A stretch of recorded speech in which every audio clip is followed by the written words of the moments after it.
જય શ્રી કૃષ્ણ વિદ્યા મિત્રો, કેમ છો બધા? તમારું સ્વાગત છે ફરીવાર અભિષેક એજ્યુકેશન ગુજરાતી નામની યુટ્યુબ ચેનલમાં. આઈ હોપ તમારી ઇકોની એક્ઝામ બહુ સારી ગઈ હશે. ચેપ્ટર નંબર 5, ચેપ્ટર નંબર 6ની મેં તમને કી આપેલી 75 માર્ક્સ ચેલેન્જ ને બોર્ડના 5 પેપર, લાસ્ટ વર્ષના પેપર પ્રેઝન્ટેશન ખોટું લખ્યું હોય છતાં પણ સાચું પડે. આઈ હોપ એ તો તમને કામ આવી જશે, રાઈટ? અને બહુ મસ્ત પેપર ગયેલું હતું. બીજી વસ્તુ, એક અલર્ટ આપવાનું છે સ્ટેટના પેપર વિશે કે અઘરું આવશે કે નહીં, એના રિલેટેડ હું વિડીયો મૂકી દઈશ. Don't worry about that. Okay, તો એક અલર્ટ મેં તમને કીધું હતું કે જરૂર પડશે ત્યારે હું એક દિવસ પહેલાં તમને આવીને અલર્ટ આપી દઈશ કે પેપર અઘરું નીકળશે કે નહીં. અત્યાર સુધી બધા ઇઝી જ નીકળ્યા છે, રાઈટ? ઓકે, અને મારું થોડું ઘણું અત્યારે કોન્ફિડન્સ જે છે, મેં તમને સવારે જ કીધું હતું, કોન્ફિડન્સ થોડું ડાઉન છે કારણ કે ખરાબ છે. ઓકે, તો લાઈવમાં પણ હવે એ સ્ટેટનું પેપર છે, દેટ્સ વાય આવવું પડશે, બરાબર? તો તમે પણ જોડાઈ જજો 9 વાગે રિવિઝનમાં. ઓકે, તો ચાલો શરૂઆત કરીએ. ઓકે, તો જો આ તમારું પેપર છે આજનું, બરાબર છે, ઇકોનું પેપર. આઈ હોપ તમારું પેપર બહુ મસ્ત ગયું હશે, બરાબર છે. અને પેપર હતું કંઈ નહીં, એકદમ ઇઝી પેપર હતું. અને ઓકે, સો આ છે તમારું ઇકોનું પેપર, બરાબર છે. પેપરમાં કંઈ જ નહોતું, પેપર એકદમ ઇઝી હતું, બરાબર છે. પેપર મજાક હતું, હું એવું કહી શકું. 127 માર્ક્સનું હતું, જેણે કાલનું ખાલી રિવિઝન લેક્ચર અને છેલ્લા 5 વર્ષના બોર્ડના પેપર. મને કાલે એક છોકરો અહીંયા યાદ આવે છે, કોઈ કહેતું હતું, મને એનું નામ યાદ છે, હું એનું નામ નહીં લઉં, બરાબર છે. એને ખબર છે, મેં એન્ડ ટાઈમે જતાં કીધું તું છેલ્લા 5 વર્ષના બોર્ડના પેપર કરી જા, મજા આવશે તને, બરાબર? તો એ કમેન્ટ કરજે બકા કે તારું કેવું ગયું પેપર, બરાબર છે. તો અત્યારે જોઈશું આનું સોલ્યુશન. પહેલાં તો ચલો સ્ટાર્ટ કરીએ. ઓકે, તો સ્ટાર્ટ કરીએ. પહેલાં તો બંધ કરી દઈએ. Okay, late start. ચલો, તો તમે પણ ટેલિગ્રામમાં જોઈન થઈ જજો કોઈ ક્વેશ્ચન હોય તો. ચલો, નીચેનામાંથી કોનો સમાવેશ આલેખના પ્રકારમાં થતો નથી? યાર, આલેખ, આવૃત્તિ વગર મેં તમને કીધું તો આકૃતિના પ્રકાર પૂછાય, આલેખના નહીં પૂછાતા. જો નહીં હોય એ તમારો જવાબ, બરાબર. MCQની ટ્રીક તમને ખબર હશે. આર્થિક માહિતી અંગે ડેટા સીડી કોણ તૈયાર કરે છે? આ તમારો આન્સર. ડેટા સીડી તમને ખબર છે, મેં તમને કીધું હતું કાલના લેક્ચરમાં. વિકાસ એ બહુ શું કીધું હતું કાલે જ કે ભાઈ એ નામ પૂછે છે, ખાલી ધ્યાન રાખજો, નામ પૂછે છે. ટોડેરો આન્સર આવશે. ઓકે, વ્યાખ્યા લખેલી હશે, નીચે નામ પૂછી લેશે. ઓકે, ક્વોલિટીમાં ઇગ્નોર કરજો. 2014માં માનવ વિકાસાંકની દ્રષ્ટિએ વિશ્વમાં પ્રથમ સ્થાન. માનવ વિકાસાંકની દ્રષ્ટિએ શું કીધું હતું? પ્રથમ, છેલ્લું, લાસ્ટ અને આપણા ભારત વિશે કરી જવાનું. ઓકે, નોર્વે આવશે. ફુગાવાના મુખ્ય કારણ 2 આવશે. કોઈ 3 લખી આવ્યું હશે, ખોટું. અન્ય કારણો એ પેટા પ્રકાર કહેવાય, બરાબર, 2 જ આવે. ટૂંકા ગાળાનું ધિરાણ સૈદ્ધાંતિક રીતે કેટલા સમયગાળાનું હોય છે? 1 વર્ષથી ઓછું. આ તો યાર નાના બાળકોને પણ આવડે.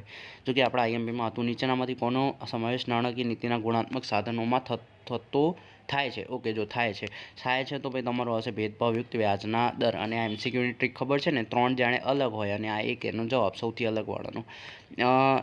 Indian Council of Medical Research શહેરમાં તમારે વ્યક્તિના ખોરાક ન્યૂનતમ કેલેરી કેટલી? 2100. ક્યાં ગઈ હોય? શહેરમાં 2100, ગામડામાં 2400.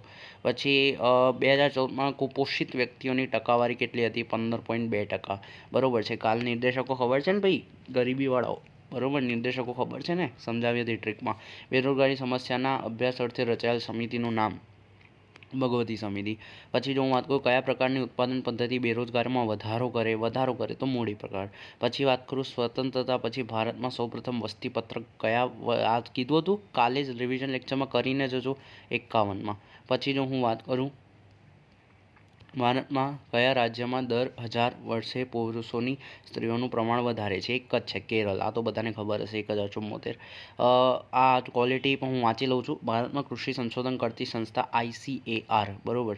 પછી Indian Council of agriculture and research. આજના સમયમાં વિદેશ વેપારનું કયું સાધન ઝડપી બન્યું છે, ગતિશીલ બન્યું છે? નિયોજન શક્તિ. લેણદેણની તુલના કેટલા પ્રકાર? 2 પ્રકાર, બરાબર. સમતોલ, અસમતોલ, બધું IMPમાંથી છે. અને તમે જોશો પહેલો બીજો પ્રશ્ન અને બોર્ડના છેલ્લા 5 પેપર, બરાબર છે, 5 વર્ષના, બધું એમાંથી છે, બધું. 127 માર્ક્સનું પેપર પૂછાય. આઈ થિંક 100+ માર્ક્સનું એમાંથી છે, કાં તો 95ની આસપાસ એમાંથી છે. ગણશો તમને ખબર પડી જશે. અગરબત્તીનો ઉદ્યોગ એ ગૃહ ઉદ્યોગ કહેવાય. વિશિષ્ટ આર્થિક વિસ્તારનો અમલ ક્યારથી થયો હતો? 2001, એપ્રિલ 2000. 2011માં 75 માર્ક્સવાળા ક્યાં ગયા ભાઈ? હાજરી લગાવજો. 2011માં આશરે કેટલા % વસ્તી શહેરોમાં રહેતી હતી? 32%. કાલે જ કીધું હતું રિવિઝન લેક્ચરમાં, જોઈ લેજો કે શહેરો ગ્રામીણની વસ્તી ઘણીવાર પૂછાય છે. ONGCની સ્થાપના, આનું ફૂલ ફોર્મ નીચે પૂછ્યું છે, એ પણ સમજાવ્યું હતું 59માં. કાલના રિવિઝન લેક્ચરમાં કીધું હતું, MCQમાં જઈ લેજો. વૃત્તાંશ એટલે કુલ માહિતીના પેટા વિભાગને જ્યારે આકૃતિ સ્વરૂપ આપવામાં આવે. 2 માર્ક્સમાં મને લાગ્યું હતું પૂછશે, પણ આપણે 1 માર્ક્સમાં ખાલી વ્યાખ્યા પૂછી, સૂત્ર ના પૂછ્યું. બાળ મૃત્યુ દર એટલે શું? દર 1000 વાળું. રેપો રેટ સેટ એટલે શું, આ બધું આઈએમપીમાંથી છે. નાણાકીય નીતિ આ ગુણાત્મક સ્વાધ્યાયનો ક્વેશ્ચન છે. ગુણાત્મક સાધન એટલે શું, કોઈ એક ક્ષેત્ર ઉપર જે છે ઇફેક્ટ કરતા હોય કોઈ ચોક્કસ ક્ષેત્ર ઉપર. ખેતી ક્ષેત્રે ખેડૂતોની નિષ્ફળતાનું જોખમ રક્ષણ આપવા કઈ, તો પ્રધાનમંત્રી ફસલ બીમા યોજના. ચેપ્ટર નંબર 5નો સવાલ છે. પ્રધાનમંત્રી કૃષિ ક્ષેત્રનું યોજનાનું સૂત્ર કયું, તો હર ખેત કો પાની. નાબાર્ડની રચના 82માં થઈ હતી, 1982માં. પછી જો હું વાત કરું નાના પાયાના ઉદ્યોગોના કયા પ્રકારની ઉત્પાદન પદ્ધતિ, તો શ્રમ પ્રધાન ઉત્પાદન પદ્ધતિ. ઓએનજીસીનું પૂરું નામ આવી ગયું ઉપર, સ્થાપના. અહીંયા પૂરું નામ શું લખીને આવ્યા, કોર્પોરેશન કે કમિશન, બરાબર, મને જણાવજો.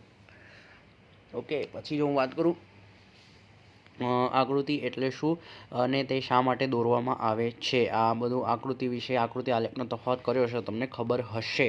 ઓકે, કમ્પ્યુટર ટેકનોલોજીના ઉપયોગના ભય સ્થાનો, બરાબર, કાલે સમજાવ્યું હતું કયા કયા ભય સ્થાનો, 3 જ ભય સ્થાનો આવે, 3 લખી દેવાના, બરાબર છે. પછી રાષ્ટ્રીય આવકના નિર્દેશકની મર્યાદાઓ, આ આપણા આઈએમપીમાં નથી, હું અગ્રી કરું છું. ઓકે, આ મેં તમને ના પાડી હતી કરવાની. આર્થિક વિકાસના, ઓકે, જોજો ભાઈ, થોડી ક્વોલિટીમાં એડજસ્ટ કરી લેજો, બરાબર છે. તમારા જેવા કોઈ સ્ટુડન્ટે મને મોકલી છે એ જ મોટી વાત છે. તમે તો જોઈન બી નથી થતા, જોઈન થઈ જાઓ. ચલો, ટેલિગ્રામમાં જોઈન થઈ જાઓ. મને જેવું પેપર પૂરું થાય એટલે જલ્દી મોકલવાનું, જેથી હું સોલ્યુશન તમારા માટે. ઓકે, ચલો, ફુગાવાના 4 લક્ષણો છે. 4 લખી આવવાના. નાણાં પ્રકાર, આમાં દાબેલું ફુગાવો પણ આવવો જોઈએ, બરાબર. નાણાંના પ્રકારો 6, બરાબર. વસ્તુ નાણું, પશુ નાણું, ધાતુ નાણું, કાગજી નાણું, બેંક નાણું, પ્લાસ્ટિક નાણું. બેંકનો ઉદ્ભવ શી રીતે, ખબર છે ને ભાઈ, ખબર છે ને. બેંકો ને ભંડોળ, ભાંડ બધું આવશે. બરાબર. આરબીઆઈના નાણાકીય કાર્યો કોઈ પણ 3 જણાવવાનું કીધું છે, એટલે ખાલી નામ આવશે. અને મેં તમને આઈએમપીમાં ખાલી નાણાકીય જ કીધું હતું, બિન નાણાકીય નહોતું કીધું. ગરીબી રેખાની મર્યાદાઓ, ગરીબી રેખાની મર્યાદા એ જ છે ભૂખમરાવાળો આમાં આવશે, ભૂખમરાની રેખા. ઘર્ષણજન્ય બેરોજગારીનો અર્થ, ઉદાહરણ. તો આમાં 2 જ લીટીઓ આવે, એક તો એનો અર્થ લખવાનો અને એક ઉદાહરણ, એટલે માર્ક્સ પાકા. આ મેં તમને શોર્ટમાં દેખાડ્યું હતું, બરાબર છે. શોર્ટ્સમાં અથવા શોર્ટમાં નહીં, ઇકોનું જે આઈએમપી ઇકોમાં જે ખોટું લખ્યું હશે છતાં પણ સાચું પડે ને, એમાં આ બેઠો સવાલ હતો. પછી ભારતમાં શ્રમ પ્રધાન ઉત્પાદન પદ્ધતિ વધારે અનુકૂળ છે, સમજાવો. આ સીમ ઉપરવાળું, બરાબર, જાતે સમજાવીને લખી દેવાનું. દીનદયાળ ઉપાધ્યાય ગ્રામ જ્યોતિ યોજના, 24 કલાક ગામડાઓને આપવાની, વીજળી પૂરી પાડવાની, બરાબર. વેપાર તુલા, લેણદેણની તુલાનો અર્થ આપવાનો છે, અર્થ. તો આ લેણદેણની તુલા વિશે મેં તમને આખું કીધું હતું, એમાં આપેલું છે. હુંડિયામણનો દર મેં તમને લાસ્ટ રિવિઝન લેક્ચરમાં કીધું હતું. ઘણી વાર આ મેં શબ્દો વાપર્યા હતા કે ઘણી વાર હુંડિયામણના દરની વ્યાખ્યા પૂછાઈ ગયેલી છે. ઉત્પાદિત વસ્તુના સ્વરૂપને આધારે ઉદ્યોગોના પ્રકારો, તો કયા, વપરાશી અને અર્ધ વપરાશી, અર્ધ ઉત્પાદિત વસ્તુ, આ 2 આવશે. ઓકે, ચલો. પછી ભારતમાં રેલવેના સામેના પડકારો, કોઈ પણ 3 તમારે ખાલી નામ લખવાના છે. ઓકે, નામ તો નહીં, મતલબ આખી એક સેન્ટેન્સમાં આપ્યા છે, એ બસ 3 સેન્ટેન્સ લખવાના છે. આકૃતિ કાલે પહેલો રિવિઝન લેક્ચર જોઈ લેજો. શું કીધું હતું કે લગભગ મને લાગે છે આ વખતે મૂકી દેશે. આકૃતિ દોરતી વખતે ધ્યાનમાં રાખવાની બાબત, સ્પષ્ટતા અને સ્કેલ માપને, બરાબર છે. એ બધું આવશે. 6 મુદ્દા આવશે. આર્થિક વૃદ્ધિ અને આર્થિક વિકાસનો તફાવત કેટલી વાર કીધેલું ભાઈ, હાજરી લગાવજો લે બધા. પીક્યુએલઆઈ આંક એટલે શું, તેના ઘટકો, 3 ઘટકો સમજાવો. કયા ઘટકો આવશે, 3 લખીને આવ્યા છો કે 10 ઘટકો લખીને આવ્યા છો, સમજાવો મને ભાઈ. 10 જવાબ આવશે, બરાબર, 10 વાળો આવશે. અહીંયા જે 10 માહિતીઓ મેં તમને સમજાવી હતી ને ઘટકોવાળી, એ આવશે. એમાં તમને પૂછ્યું ને મુખ્ય 3 ઘટકો, તો જ એ આવશે. આઈ હોપ તમે એ લખીને આવ્યા છો. પીક્યુએલઆઈનો આંક એટલે શું અને એના ઘટકો. ગરીબીના અન્ય કારણો, બરાબર. એક સેકન્ડ મને કહેજો ખાલી. પીક્યુએલઆઈના ઘટકો સમજાવે, એમાં મારા હિસાબે એ જ આવશે જે તમે લખીને આવ્યા છો. વેટ અ મિનિટ, હું ખાલી ચેક કરી દઉં, બરાબર. પીક્યુએલઆઈ, ઓકે, હું તમને ચેક કરી દઉં અને હું તમને જણાવી દઉં, બરાબર, બુકના કે ભાઈ તમે પીક્યુએલઆઈમાં ઘટકો જે છે એ શું આવશે. ઓકે, યસ, તમે સાચા છો, 3 જ આવશે, બરાબર. અપેક્ષિત આયુષ્ય, જીવન ધોરણ અને અશીબા, બરાબર. અપેક્ષિત આયુષ્ય, શિક્ષણ અને બાળ મૃત્યુ દર. સોરી મારી ભૂલ થઈ ગઈ, મેં કીધું કંઈ લફડા થાય છે. ઓકે, 3 ઘટકો આવશે. ગરીબીના અન્ય કારણો સમજાવો. અન્ય, જો આ આપણા આઈએમપીમાં નહોતો, બરાબર. મેં તમને ખાલી આર્થિક કારણો કીધું હતું, આમાંથી ખાલી એક, અને ઉપરમાં પણ એકાદો આઈએમપીમાં નહોતો. ઓકે, આગ્રહ કરું છું, અન્ય કારણો નહોતા. મહાત્મા ગ્રામીણ મનરેગા આપણા આઈએમપીમાં હતો, મેં તમને કરીને નરેગા કીધું હતું, મનરેગા પણ કીધું હતું. ઊંચા જન્મદર માટેના કારણો, સામાજિક પરિબળો, આ આપણા આઈએમપીમાં નહોતો, એટલે આમાંથી 2 આપણા આઈએમપીમાં નહોતા. નીચી ખેત ઉત્પાદકતાના કારણોના સંસ્થાકીય પરિબળો, બરાબર. ખેતી ક્ષેત્ર જેણે કર્યું હશે, બરાબર છે, એને આવડશે, બરાબર છે. ચલો, વિદેશ વેપાર માટેના કોઈપણ 3 કારણો કાલે મોર્નિંગનો લાઈવ જોઈ કાલ રાતનો લાઈવ જોઈ લેજો. આંતરિક વેપાર, વિદેશ વેપાર, તફાવતના આઈ હોપ તમે આ રીતે લખ્યું છે જેમ મેં તમને સમજાવ્યું હતું, બરોબર છે. પછી જો હું વાત કરું ઉદ્યોગોનું મહત્ત્વ સ્પષ્ટ કરતા 3 મુદ્દા, તો આ પણ આપણા આઈએમપીમાં નહોતો. આઈ અગ્રી, બરોબર છે. તો મારા હિસાબે જે છે તમારે 10 છે ને 10માંથી 7 લે, બસ આપણા 3 આપણા આઈએમપીમાં નહોતા, બીજું બધું આપણા આઈએમપીમાંથી હતું, બરોબર. એટલે જનરલ વિકલ્પ કાઢો તો આપણા બધું આઈએમપીમાંથી જ હતું, બરોબર. પછી આગળ વાત કરું સેક્શન સી. બધા યાર એકવાર કમેન્ટ કરી દો કે યસ હા સર તમારા આઈએમપીમાંથી પૂછાયું ને આવું થયું ને, બરોબર. તો યાર થોડું ખબર પડે મને. સાડા પ્રથાની આ તો આખું ચેપ્ટર કીધું હતું તમને, ઓકે. પહેલો જ સવાલ છે, એકદમ ઇઝી સવાલ. ગરીબીના નિર્દેશકો ખબર છે ને ભાઈ, કોઈ પણ 5 લખ્યા પહેલાં 6 વાળા, બરોબર. પહેલાં 6 આરોગ્યને લગતા નિર્દેશકો. આઈ હોપ યાદ છે તમને કાલનો વિડીયો. ભારતમાં વસ્તી નિયંત્રણના ઉપાયોની વિગતવાર, વસ્તી નિયંત્રણના ઉપાયો, બરોબર. 7મું ચેપ્ટર. શું કીધું હતું કાલના રિવિઝન લેક્ચરમાં કે મને એવું લાગી રહ્યું છે કે વસ્તી નિયંત્રણવાળું આ વખતે હોઈ શકે ઉપાયો, બરાબર. આ શબ્દ યુઝ કરેલા છે, જોઈ આવજો. કૃષિ ક્ષેત્ર, ખેત ઉત્પાદકતા, ટેકનિકલ સુધારા. આ ચેપ્ટર કોઈએ કર્યું હોય તો એને આવડશે, એકદમ ઇઝી. કાલના રિવિઝનમાં જ કીધું હતું. સ્થળાંતરના પ્રકારો, વિસ્તાર, સવિસ્તાર સમજાવો, બધું આઈએમપીમાંથી કીધું હતું. શહેરીકરણની, અચ્છા આ મારું જે છે આ મારા આઈએમપીમાંથી નહોતું, પણ આ વર્ડ મેં યુઝ કર્યા હતા કે એકવાર નજર મારી જજો, બરાબર. એમાં મેં તમને કીધું હતું કે આ ચેપ્ટરનું વેટેજ વધારે છે, નજર મારી આવજો. તો આઈએમપીમાં તો નહોતો, પણ કીધું હતું કાલ કે નજર મારી લેજો એકવાર.